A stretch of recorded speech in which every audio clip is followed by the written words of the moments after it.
Video ini dibuat untuk memenuhi salah satu tugas dari mata kuliah Pendidikan Pancasila dengan topik implementasi Pancasila sebagai sistem etika dalam kehidupan bermasyarakat dengan dosen pengampu Bapak Zedi Mutakin MPD.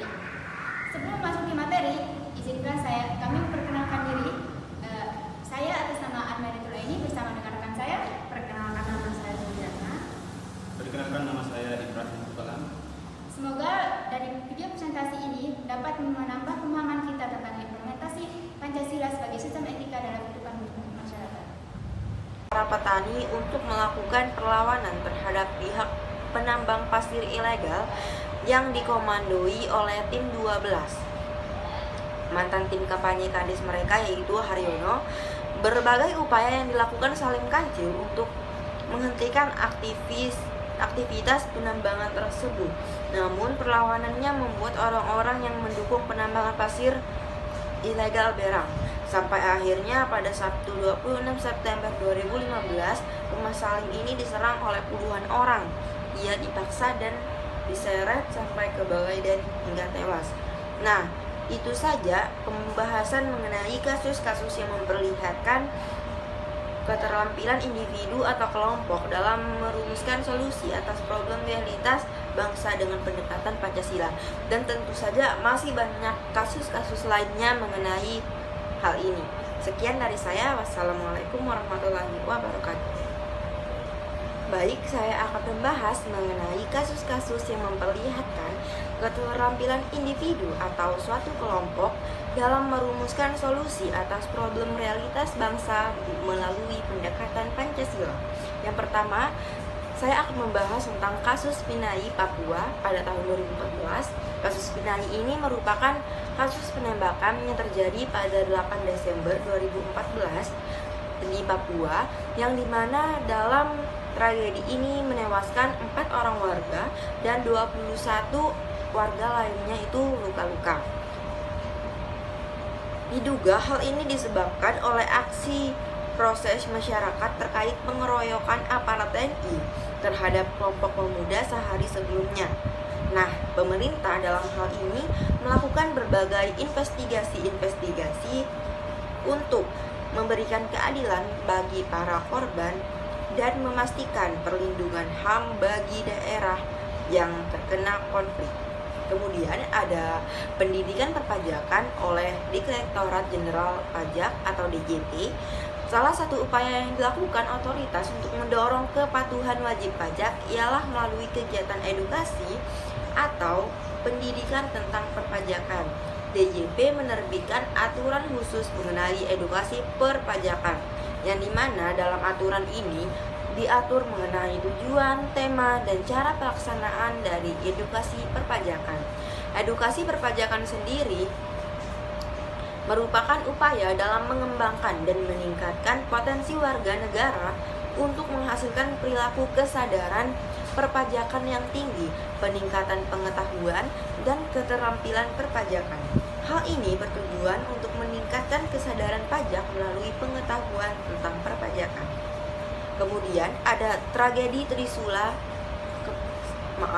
kemudian ada Trisula Strategi Pemberantasan Korupsi KPK untuk visi Indonesia bebas dari korupsi. Nah, Trisula Pemberantasan Korupsi merupakan 3 strategi pemberantasan korupsi yang dijalankan oleh KPK. Trisula Pemberantasan Korupsi ini memiliki 3 strategi utama, yaitu penindakan, pencegahan, dan pendidikan. Trisula penindakan menyasar peristiwa hukum yang secara aktual telah memenuhi unsur tindak pidana korupsi sesuai dengan undang-undang.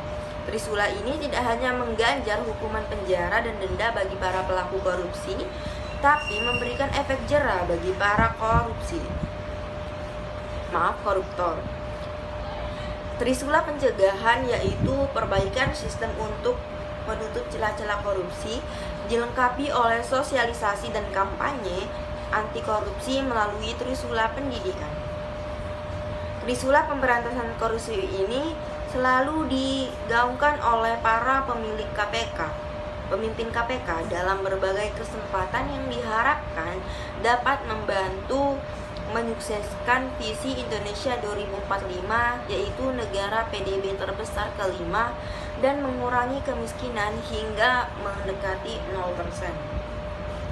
Kemudian yang terakhir, kasus pembunuhan Salim Kancil 2015. Salim Kancil merupakan seorang aktivis petani yang tewas dibantai oleh puluhan warga dan selokawar-kawar Kabupaten Lumajang pada 26 September 2015 lalu. Pembantaian ini dilatar belakangi oleh keberaniannya menantang tambang pasir ilegal yang merusak lahan pertanian warga dan juga merusak kelestarian alam. Saat itu Salim bergerilya menghimpun kekuatan dengan mengumpulkan para petani untuk melakukan perlawanan terhadap pihak penambang pasir ilegal yang dikomandoi oleh tim 12. Mantan tim kampanye kadis mereka yaitu Haryono. Berbagai upaya yang dilakukan Salim Kancil untuk Pancasila sebagai sistem etika merupakan moral guidance yang dapat diaktualisasikan di dalam tindakan konkret yang melibatkan berbagai aspek kehidupan.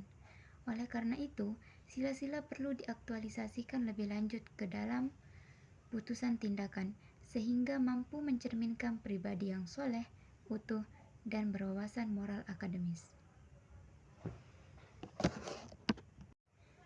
Pancasila sebagai dasar negara Indonesia memiliki peran penting dalam membentuk etika dan moralitas masyarakat. Sebagai sistem etika, Pancasila tidak hanya mengarah kepada perilaku individu, tetapi juga memperkuat nilai-nilai kebangsaan dalam kehidupan sehari-hari. Pemahaman yang mendalam tentang Pancasila sebagai sistem etika perlu diwujudkan melalui implementasi nyata di masyarakat. Assalamualaikum warahmatullahi wabarakatuh. C. Beberapa contoh individu atau kelompok di lingkungan yang melaksanakan proyek belajar implementasi Pancasila dalam kehidupan sehari-hari. 1. Di Pagesangan ada beberapa agama yang dianut oleh warganya, namun mereka tetap hidup rukun, saling menghormati saat perayaan hari-hari besar agama masing-masing. Ini contoh penerapan sila ke-1 ketuhanan yang Maha Esa. 2. Pada 10 November 2024, HMP Sejarah melakukan bakti sosial dengan bersih-bersih di Pantai Jemara. Ini menerapkan sila kemanusiaan yang adil dan beradab